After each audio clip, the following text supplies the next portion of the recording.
Welcome to Restoring Education in America with Priscilla Ron. She's a master educator and author, leading the conversation to restore the American mind through wisdom, virtue, and truth.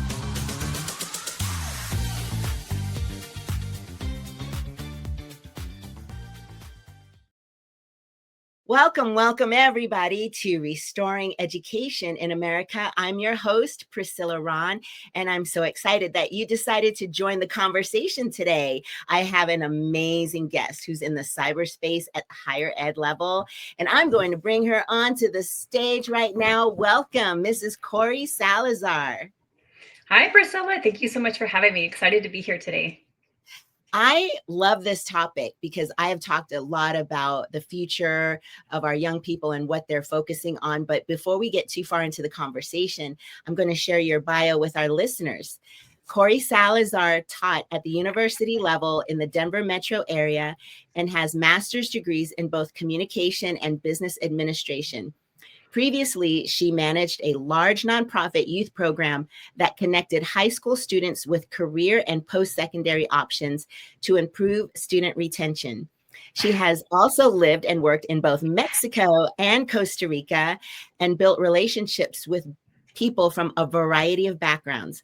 She currently serves as a senior program mentor for students attaining a bachelor's degree in cybersecurity at Western Governors University.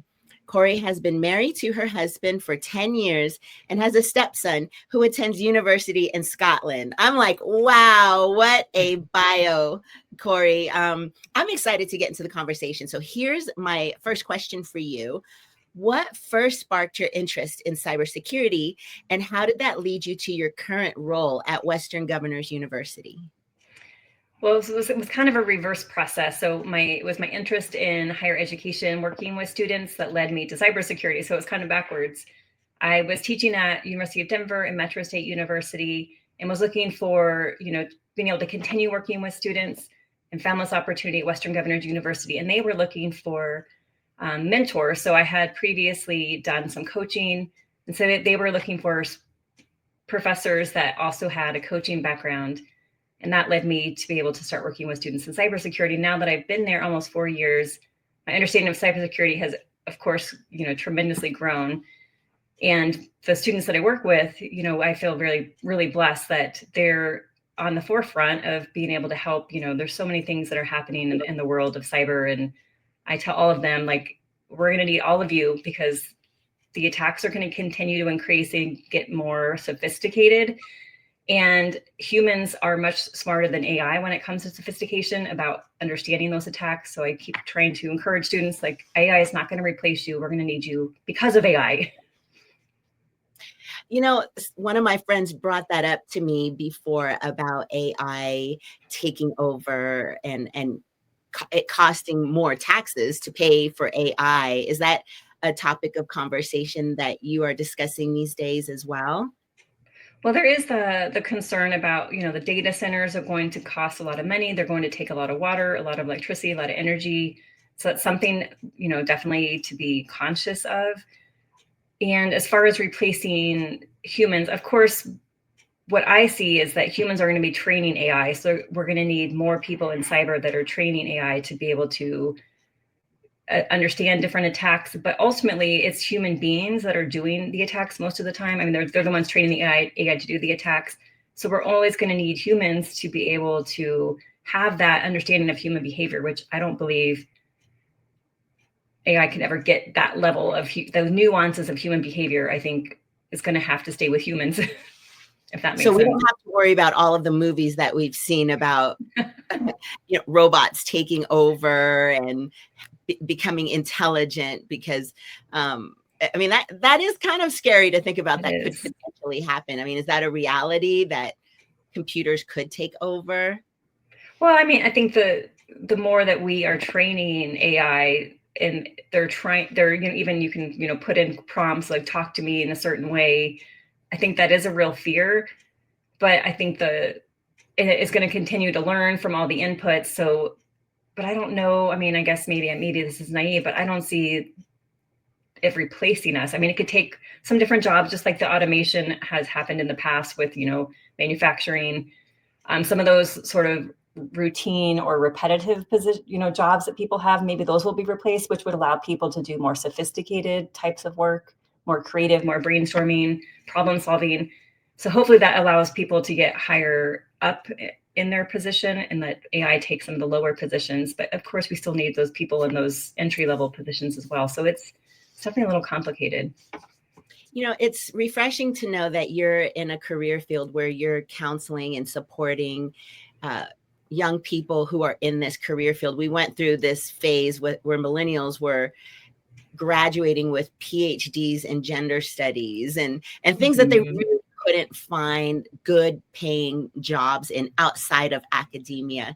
Right. And so this field clearly, as you mentioned, is a career field for the future. It's going to be here for a while. People can get good, high-paying jobs. It sounds also like we need people with high integrity in these fields. So because cybersecurity is such a fast evolving field, what skills or mindsets do you think are most important for students entering this space today? Well, definitely they have to be creative. They have to also be able to work with people because most of the time you're on teams doing, a variety of different projects. I think also you have to understand human behavior.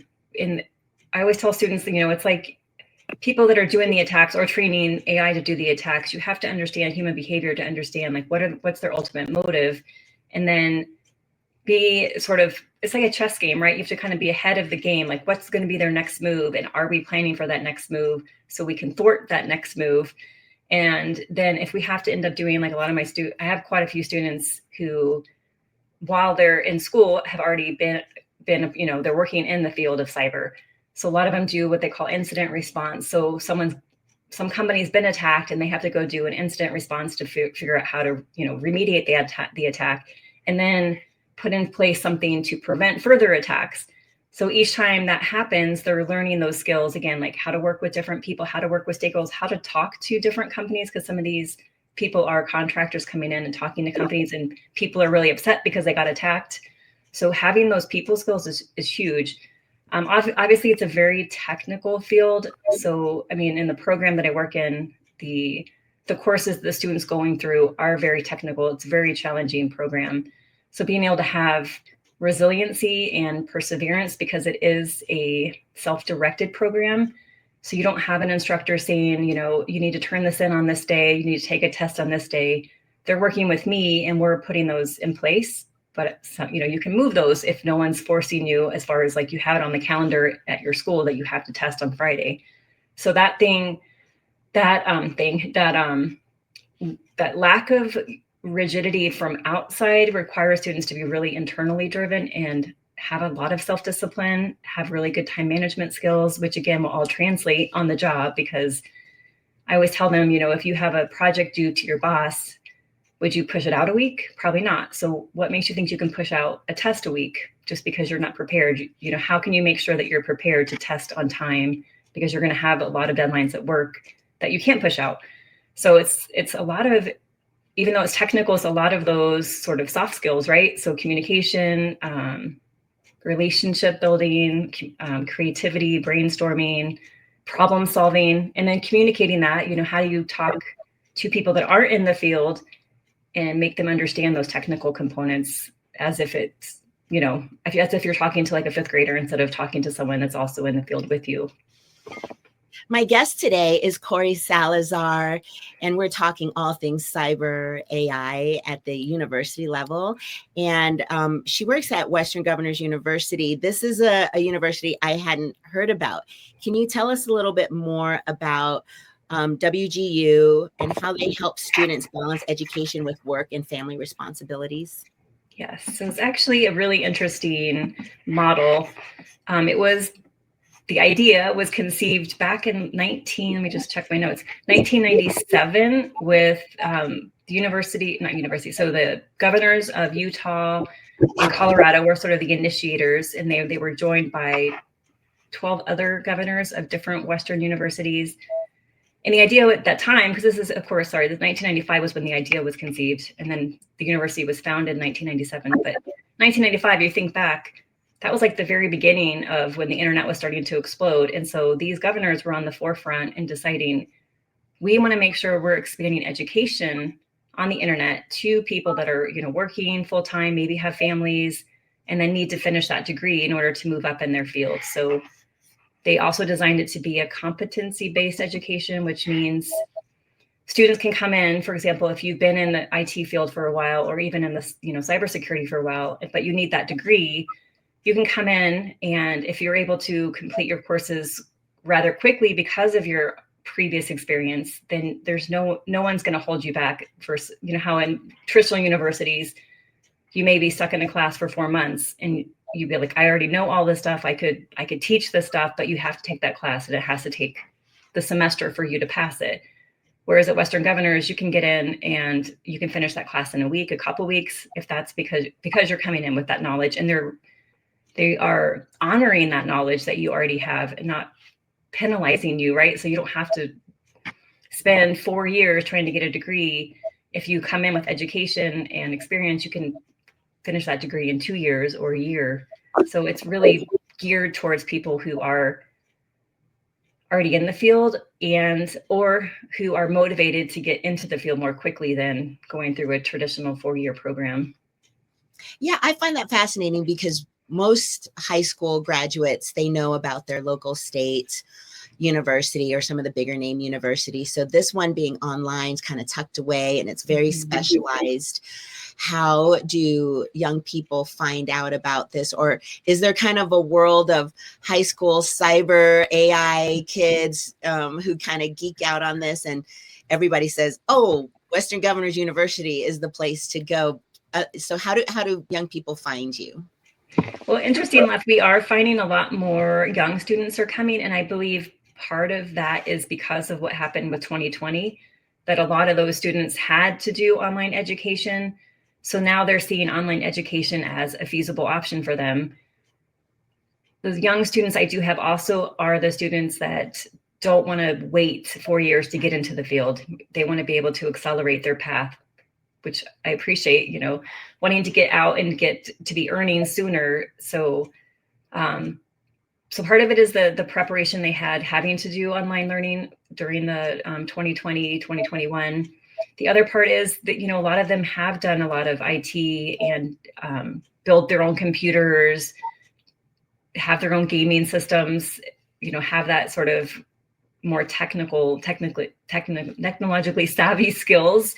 So they're coming in better able to understand, all the components of a computer, how to understand, what goes into software, all the different operating systems, all those technical things that, previous generations maybe didn't have because they didn't exist, right? So they do have an advantage in that respect, that they've kind of grown up around it. And I think cyber is like the new CSI, right? So it has this sort of glamour, like, ooh, it's like cool and interesting, and it can be, but it also can be very much like you're analyzing a lot. So I think students sometimes have to wrap their head around, like, it's not like the CSI where you're out like investigating scenes, or attacks. There is a lot of analysis. There is a lot of compliance. So I think the idea of it and the reality of it can be quite different. So, my job is to help those students make sure that this is the right field for them and understand what's involved, so they don't end up getting a degree and then not, getting into the field that they don't actually enjoy. But for the majority of students, cyber is the way to go, because like you mentioned, it's kind of on the forefront of what we're seeing needed in not just in the technical world, but it's attacks are happening in education and healthcare, construction companies. I mean, wherever there's ability to get data and to get money, then there's going to be some attack, unfortunately. So what's the trajectory if someone comes to the university and starts taking classes? Are there mentor programs? Are there, or do you connect them with a big cyber company, or are they kind of on their own? How does it work once they have that degree in hand? How are they helped in landing their first job? Well, we meaning mentors, we encourage students from the beginning we have an amazing career center that does a lot of events, has a lot of employer visits. So I encourage my students all the time, like, start now. There's also this website called Try Cyber, which has some different challenges that students can do to see which area they want to focus when they get into cyber.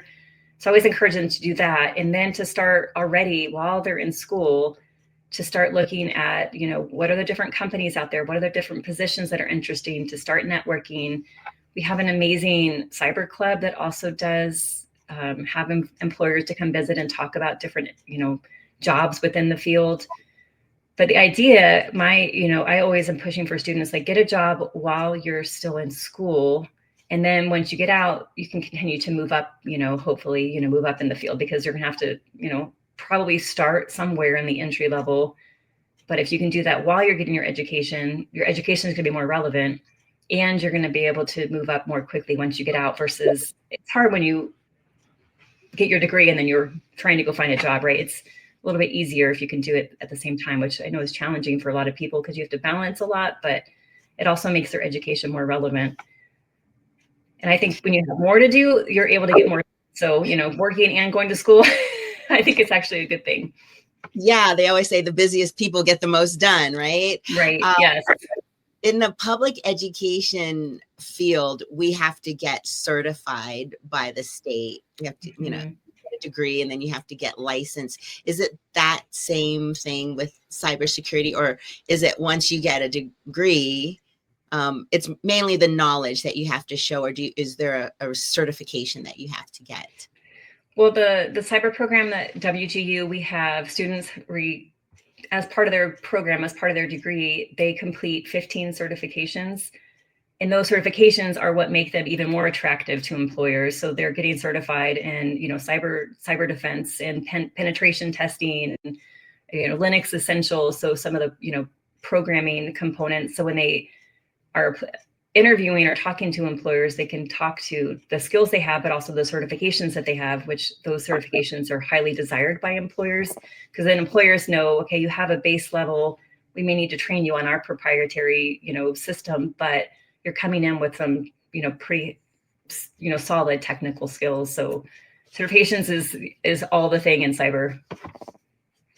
That's good to know. So a lot of people are thinking about a pivot in their career. They might be in their late 20s or early 30s, and they're seeing things change. What's your recommendation for people who may want to make a career change? Is this something that's doable for them? Is it a good idea for them to jump in like midlife? and or maybe someone who's retired from a career and they want a second career, would you recommend them going into cyber? Absolutely. I have a lot of students who are career changers, all the way, like you mentioned, from people in their mid-20s, have quite a few people in their 40s and 50s who, again, have already had one career and are ready for a change in their career.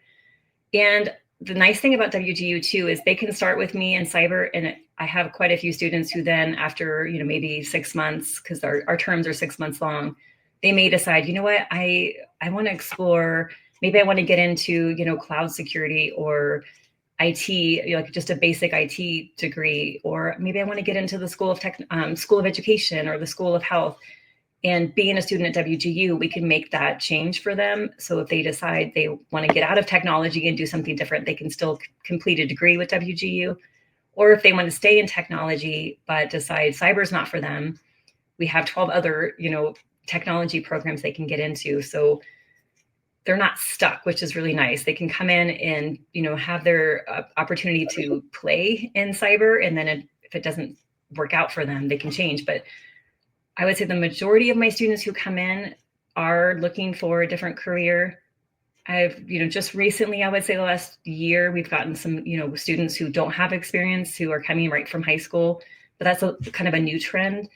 The majority of my students, like you mentioned, are career changers or looking for a second career. Like they've already had a career and they're just, I want to do something different now that I'm in my 50s. So, and it definitely, again, because it's flexible, it's online, you can still have your family, have your, your job, and still be able to complete a degree within, a couple of years, which is pretty phenomenal. It seems like a win-win when you can work on a new skill, get a degree, and make good money with a good job and have the flexibility because you're online, you can be anywhere. My guest today is Kori Salazar. We're talking all things cyber security, AI, education. Now let's go back to something kind of fun to talk about, which was your work in Mexico and Costa Rica. How fun was that? So what took you to Mexico and Costa Rica? Talk about that time in your life. Yes. So I was working at a nonprofit in Denver and had worked in a lot of different schools. I've always had a passion for Spanish, and I got to a point where I was doing more administrative work and was like, you know what, I kind of want to go back to teaching, right? I love teaching, and I really want to improve my Spanish skills. So what, like, kind of the two worlds come together. Why not go get a job teaching in a Spanish-speaking country? And I always wanted that experience as well of what it's like to live in a country where the native language is not my language, to put myself into that level of discomfort. And it was amazing. Mexico, the people I worked with were amazing. Like, Mexican people are the most warm, friendly people. Like, I had the teachers that I worked with would always invite me to their homes. We'd go on trips together. So it was an amazing experience. And again, just to be able to live in a completely different culture from what you have grown up in, I think everyone, it's an amazing experience if you can, if you're willing to take that kind of risk. And then from there, I moved to Costa Rica, similar kind of experience. With Costa Rica, it was more kind of tutoring versus teaching. So it was a little bit different. And a lot of those students, interestingly enough, wanted to come to school in the US. So it was really preparing students to go, be able to get accepted to universities in the US. But it was, definitely challenging, being, a single woman, in a country that doesn't have, mastery of the language. There was a lot of challenges, some, opportunities for people to take advantage of me, as far as getting robbed a couple times. But that's kind of like comes with the territory, I guess. When you go to a country that maybe, people may not have as many opportunities, and so they see opportunity to take it from someone else. I don't know if that makes sense, but yeah. I mean, it takes a lot of courage to pack up and move to another country, and where you don't know, where it's not your first language, and you're going to communicate. It takes a lot of resiliency. What are some of the lessons that you learned being in Mexico and in Costa Rica that you can bring into your job or have brought into your current role? Yeah. So the interesting thing that I found between Mexico and Costa Rica, like I mentioned, Mexico, I felt really embraced by the culture. I would say it was exact opposite in Costa Rica. And so that was a real shock for me, because I had this assumption, which, we should use assumptions, that it's also a Latin culture. Maybe it'll be similar, but it was very different. It's a very small country, and I think they have a lot of transient people come in and out. So perhaps that's why I didn't feel embraced, because they're like, well, people just come in and leave. So I felt really isolated in Costa Rica. Didn't have family there, of course, didn't have friends. I didn't have that same experience that I had in Mexico. So it was difficult to figure out how to find a community there. What I did find was, I find interesting, looking at how, communities develop in the United States, is that if you're not embraced by the culture within the community that you live in and the country that you live in, you'll find that community with other people like you. So I made good friends with other people that weren't from Costa Rica, like Nicaraguans, so women from Brazil, a man from France, a man from England, like all these other people that were coming in and living and working there that also were kind of feeling like they weren't embraced. So we all made a community together. So I think that, the key was finding community, even if it's not how you maybe would have imagined it. Well, in the last minute that we have here to talk, the show's called Restoring Education in America. In your mind, what do we need to do to restore education in the United States? Well, I think we need to go back to the basics, right? So getting back to super basic, writing, reading, arithmetic, history, and teaching, civics, the Constitution, the importance of, your responsibilities as a citizen of the United States, what that entails. I think also, so when I was teaching at this, or working for the nonprofit, we taught a lot of life skills, right? Like how to, manage your budget, like financial education, like those things I think are really important. And they could be, put into your math class because it is math, but teaching, like trying to integrate those life skills into your general, reading, writing, and arithmetic classes so that students are coming out of high school better prepared, or college even better prepared to, how to be a contributing member of society, which unfortunately, I think that's lacking because we've gotten so far away from, what it means to be, a citizen of the United States, which means you have responsibilities and you have rights. And we should, step into that and acknowledge that and embrace that. So Kori, I'm so excited that you were my guest today. I can't believe we're out of time. I say this every time. We've got to land our plane. How can people find you? Do you have a website, or where can they connect with you?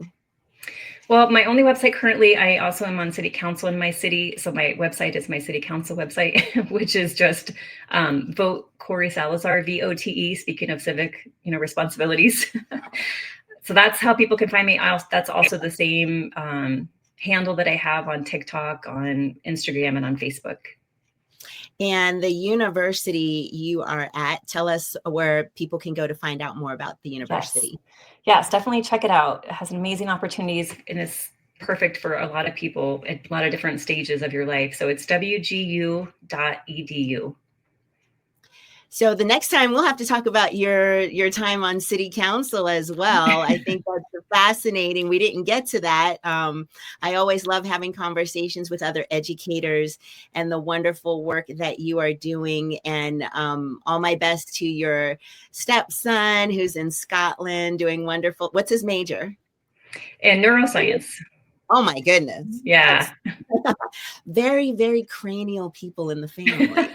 Totally. Very thinking people. And I have thoroughly enjoyed getting to know you. And we've talked a little bit about my book. Thank you so much for being interested in the work that I'm doing. And it's kind of like iron sharpening iron. And to my listeners, thank you so much for tuning in today. Catch you next time. And remember, educating the mind without the heart is no education. So seek wisdom, cultivate virtue, and speak truth. Thanks for tuning in to Restoring Education in America with Priscilla Ron. Visit PriscillaRon.com to connect or learn how you can sponsor future episodes to keep this message of faith, freedom, and education on the air.